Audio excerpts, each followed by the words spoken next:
Welcome to this training on using iPads in lessons for children with vision impairments. I'm Julie Everson-Williams, Teacher of Vision Impairment for Peterborough City Council.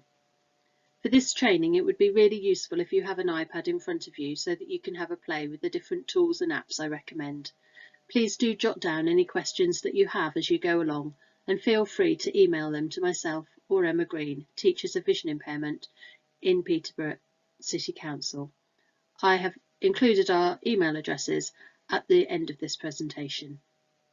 It is important to recognise that any training about technology is likely to be outdated as soon as it goes live, due to progress in technology and updates in software, but hopefully this will give you some idea of how an iPad can be used to help ensure equitable access in an inclusive setting, and to help children with vision impairments be as independent as possible, prepare them for adulthood and the world of work. Many of the things I am going to talk about are also available on Android devices, though they may have different names. Hopefully this will give you an idea of what you may want to look out for. It's important to start using technology from a young age, as this will help children become familiar with the technology and more confident. This may not always be possible, as some children have late onset vision impairment or a condition that has quickly deteriorated. We do find that some children don't want to look different from their peers, and though they might be desperate to use their iPad at home, they may be reluctant to use it in class. It's important to try and normalise its use. Do remember that being adept at using an iPad for gaming is not the same as using them for educational purposes, and many of the skills do need to be taught, and people need support to support children with this. When staff and parents feel confident, they are able to offer more effective support, so please do take some time to familiarise yourself with the apps and tools that the child might want to use. We are currently developing training modules about apps for independence and apps for the early years, so please do take time to take a look at these as well. When buying the iPad, it is recommended that you also buy some headphones so children can listen to voice software without disturbing their peers, and also to buy a keyboard. There are many on the market which are compatible with iPads and are fairly inexpensive. This will help children to develop touch typing skills and typing skills which are very difficult on the screen of the iPad.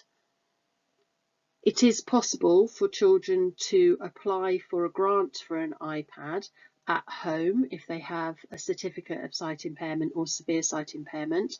There is a charity called Victor which offers grants, and I've put the link in here.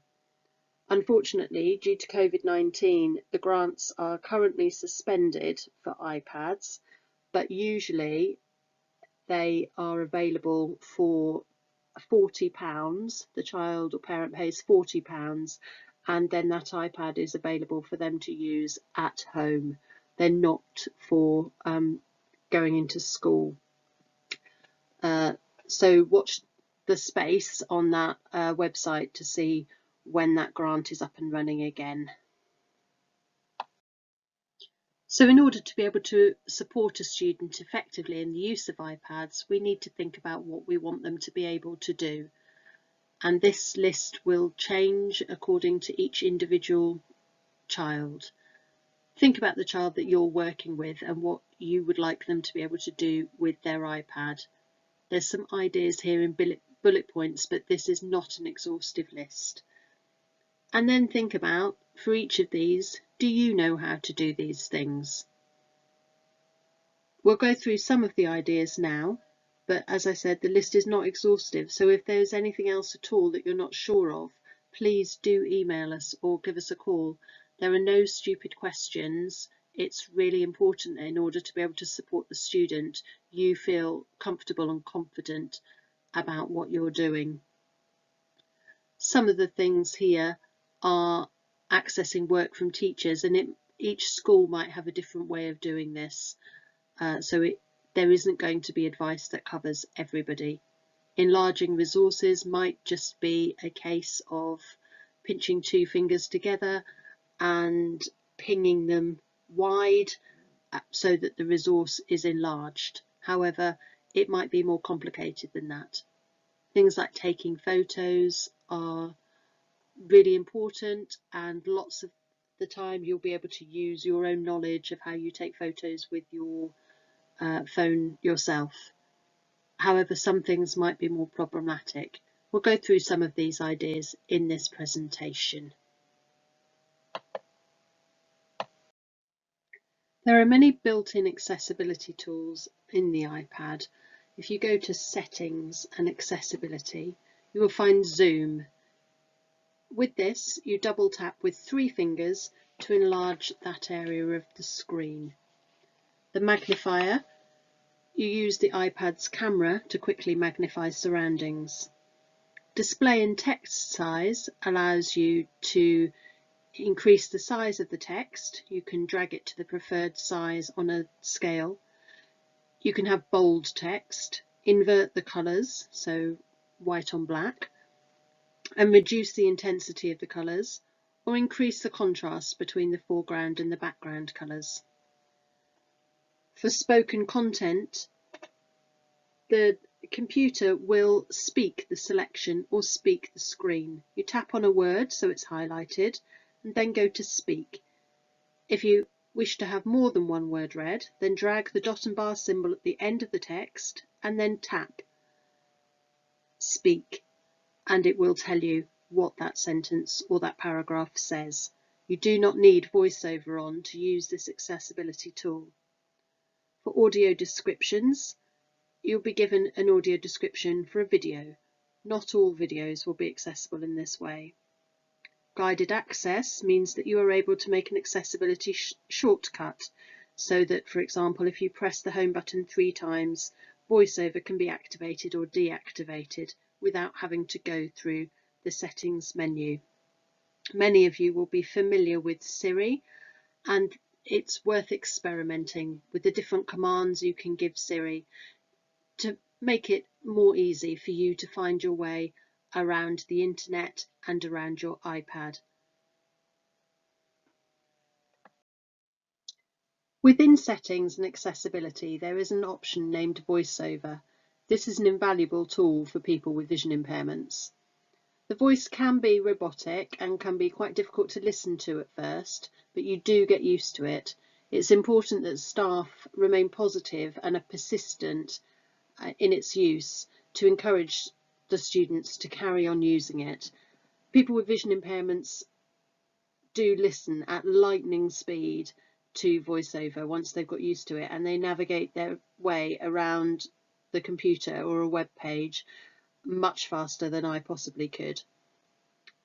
So when Voiceover is enabled, you drag your finger around the screen to find what you need, and then when you found the thing that you would like to open, just double tap anywhere on the screen.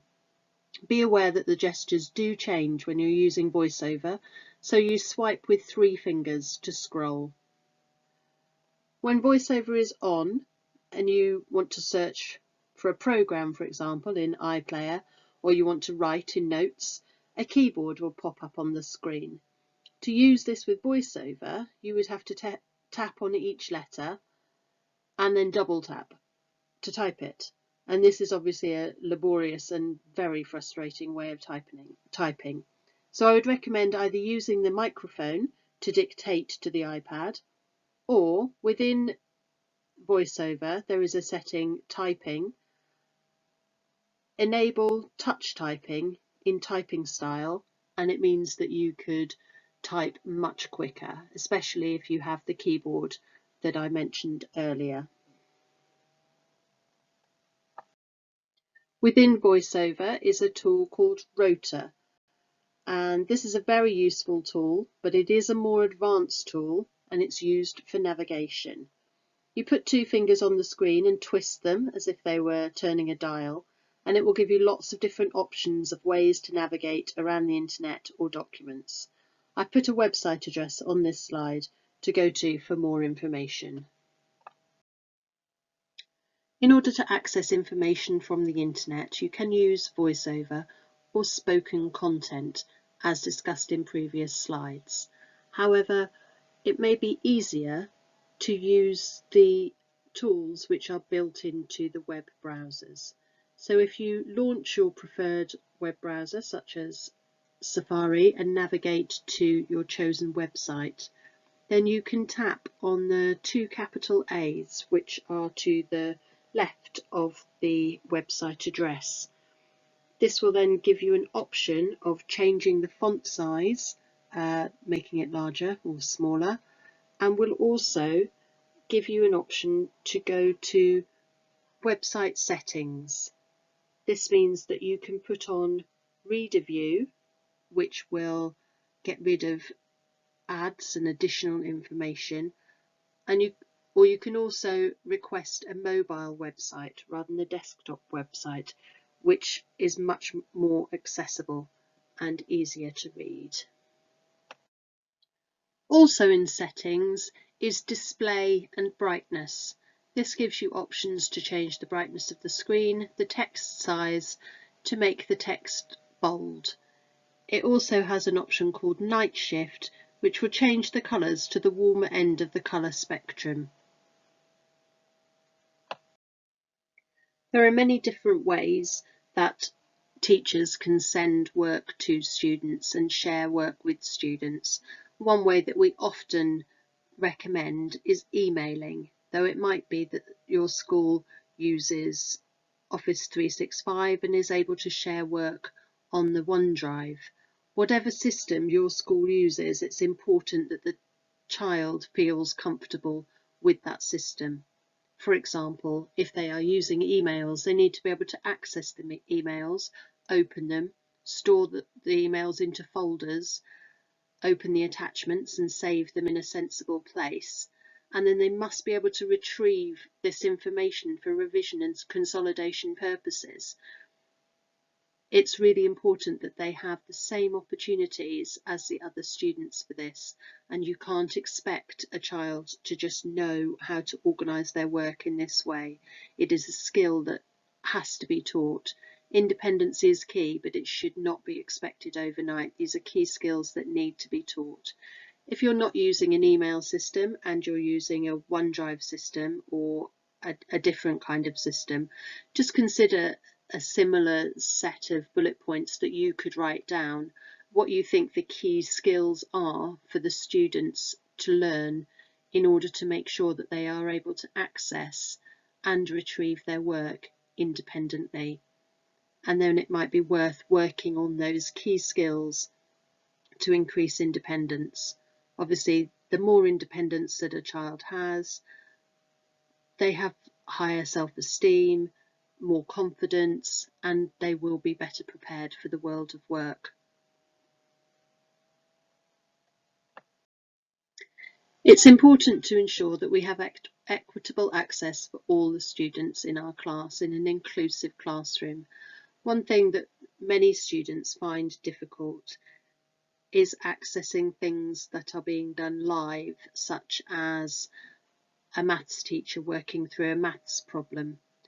With mirroring apps such as Microsoft Teams and Zoom, it's possible for the student to be able to access the live presentation on their iPad in front of them.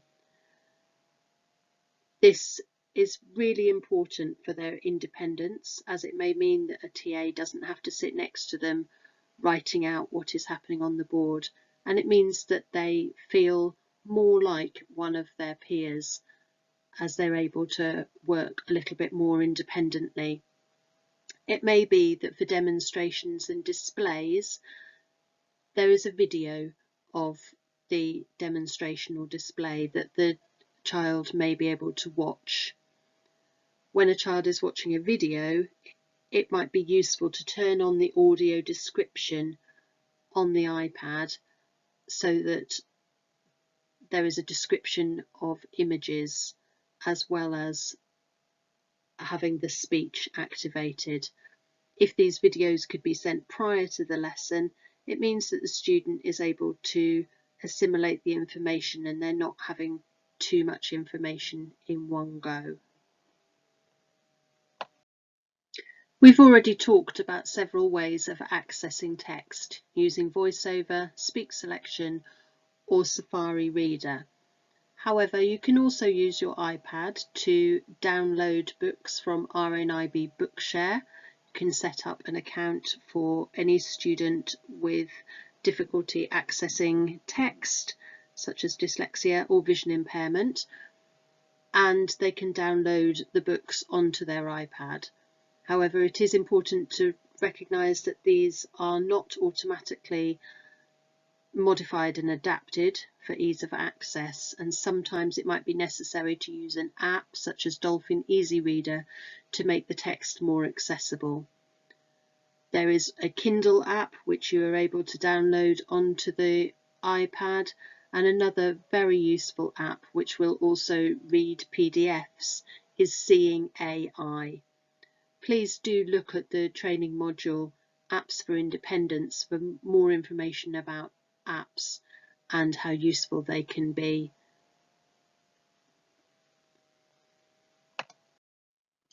There are many different options of calculator apps which you can get for the iPad.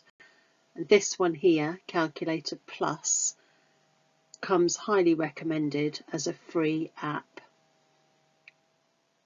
You can use Voiceover with it to ensure that you never miss that decimal point. A calculator on an iPad is considered a reasonable adjustment for people with vision impairments in exams. It may be necessary to disable the other functions. Which app you download is a question of preference, but if you download a few different options, then you can see which one your child likes and then use that one. I've already mentioned the difficulties of using the screen keyboard on an iPad with Voiceover and recommended that a separate keyboard is provided and that touch typing skills are put into the child's curriculum as a really effective way of them being able to record written work more quickly and efficiently. However, it should be considered that reading and writing are both very visually demanding tasks and can cause fatigue, and if there are chances for an alternative form of recording, that might be considered. It is exhausting to interact with text all day long, and it may be that work could be recorded through taking photos or making a video or making a voice recording. I've written here my very strong opinions about copying, because generally copying doesn't require a lot to happen within your brain. It's transferring information from one place to another, but it doesn't involve assimilating that information or interacting with it in any way. Because copying is such a visually fatiguing task, it may be more useful to speak the text or send a recording of the text or allow the text to be read by Voiceover, and then maybe asking some questions to check for understanding. So here are the contact details of myself and Emma, the two teachers of vision impairment at Peterborough currently. Please do get in contact with us if you have any questions about what you've seen in this presentation. If you would like to know more, we can advise you about individuals and their particular needs, or more generally about using the iPads or Android devices. There are further training videos being developed all the time, and I have mentioned a couple of them previously in this presentation, but if you'd like more information on those, please again do let us know. If you can think of any more training that you require, we would be quite happy to fulfil your needs. Thanks very much indeed for listening. The final slide is just useful websites. Thank you very much.